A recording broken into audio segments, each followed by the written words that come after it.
மனம் தளராம விக்ரம் சாராபாய் என்ன பண்றாருன்னா நேரே வந்தார், அவரே போய் பார்த்தார். அதுல நிறைய கிறிஸ்தவர், அதுல ஒரு சர்ச் இருக்கு, அந்த சர்ச்சினுடைய பாதிரியாரை பார்க்கிறார். நேர போய் அவரை பார்த்து இந்த மாதிரி இந்த இடத்துல ராக்கெட் ஸ்டேஜ் வந்தா வான்வெளியில நம்ம ராக்கெட்டை செலுத்தலாம், அதனால நம்ம நாட்டுக்கு நிறைய நன்மை கிடைக்கும் அப்படின்னு சொல்றாரு. அதனால அந்த ஃபாதரும் போய் அங்க குடியிருந்த மக்களை எல்லாம் என்ன பண்றாங்க பார்த்து பேசி, எதனால போக மாட்டாங்க, உங்க வீடெல்லாம் இங்க இருக்கிறதுனால தானே, உங்களுக்கு வேற இடத்துல இதை விட வசதியா வீடு கட்டி தரோம், ஒரு சர்ச்சும் கட்டி தரோம்னு சொல்லி வேற இடத்துக்கு உங்களுக்கு வீடு கட்டி கொடுத்து சர்ச்சை மாற்றி அந்த இடத்துல என்ன வந்துச்சு, தும்பா ராக்கெட் ஸ்டேஷன். அப்ப ஒரு மனிதன் உள்ளன்போட செயல்பட்டால் எதையும் என்ன பண்ண முடியும், சாதிக்க முடியும். இந்த அரசு அதிகாரிலாம் அப்படி செயல்பட மாட்டாங்க அப்படிங்கிறது ஒரு உதாரணம். அப்ப என்ன மனிதன் சொன்னா, இவர் தும்பாவில் இருக்கையில ஒரு அம்மா சாப்பாடு கொடுச்சு, ஒரு அம்மா இவர் ஜனாதிபதியா வந்ததுக்கு அப்புறம் தும்பாவுக்கு வந்து அந்த அம்மாவை பார்த்து பாராட்டினார். அதே மாதிரி இவர் பழைய செருப்பு போட்டிருக்கையில அங்க உள்ள ஒரு செருப்பு தைச்சு கொடுத்தார்.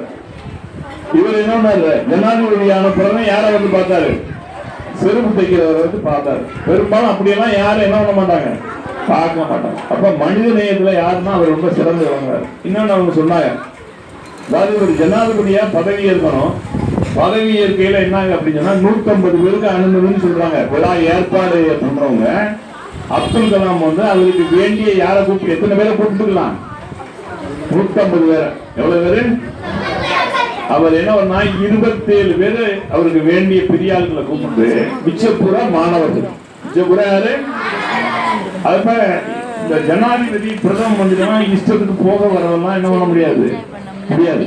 அவருக்கு பாதுகாப்பு அதிகாரி உண்டு. கையெழுத்து போடணும்னா கூட அவருக்கு சொன்னாதான் என்ன பண்ண முடியும், கையெழுத்து போட முடியும். சாப்பாடு சாப்பிடணும்னாலும் அவருக்கு சொன்னாதான் என்ன பண்ணணும், அப்படி கட்டுப்பாடு நிறைய உண்டு. அவங்க என்ன சொல்லுவாங்கன்னா, நாங்க இவ்வளவு மாணவர்களை அனுமதிக்க மாட்டோம். அப்ப அப்துல் கலாம் சொல்லிட்டாரு, இவ்வளவு மாணவர்களை அனுமதிக்கலைன்னா யாருமே வேண்டாம் அப்படின்னு சொல்லிட்டாரு. வேற வழி இல்லாம என்ன பண்ணாங்க, அப்புறம் மாணவர்கள், அவர் மாணவர்களை மிகவும் நேசித்தார். மாணவர்கள் என்ன பண்ணாரு, மிகவும் நேசித்தார். அதனால அவர் என்ன பண்ணாருன்னா ஒரு வெப்சைட் மெயில் அனுப்பலாம்ல, அதுல நிறைய மெயில் அனுப்புவாங்க.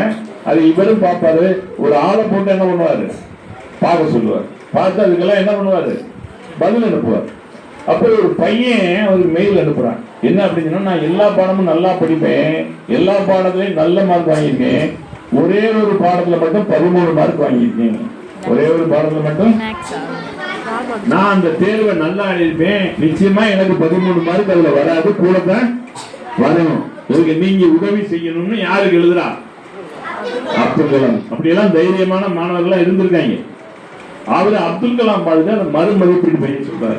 மறுமதிப்பீடு செஞ்சோன்னு அதிக மதிப்பெண் வந்து பீச் பிள்ளானில அந்த மாணவன் போய் என்ன பண்றான், படிக்கிறான். சரிதா? அதே மாதிரி இப்படி போவாங்கலாம் நிறைய கேள்வி கேட்பார், நிறைய பிள்ளைகள் என்ன பண்ணுவாரு, அது மாதிரி ஒரு இடத்துல இருக்கிறாரு, இந்தியாவின் முதல் எதிரி யார், இந்தியாவின், இப்ப நீங்க சொல்லுங்க வருவோம்,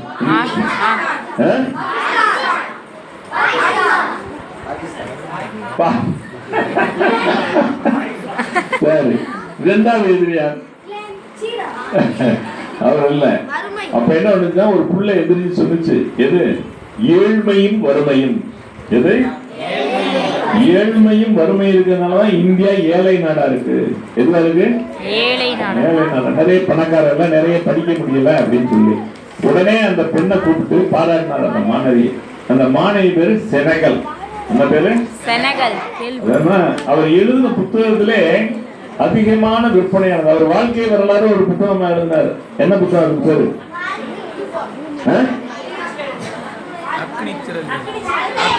கரெக்டா சொன்னீங்க, யார சொன்னீங்க, அக்னி, கரெக்ட். அந்த அக்னி சிறகுகள் தான் அவருடைய வாழ்க்கை வந்தா பார்ப்பேன்.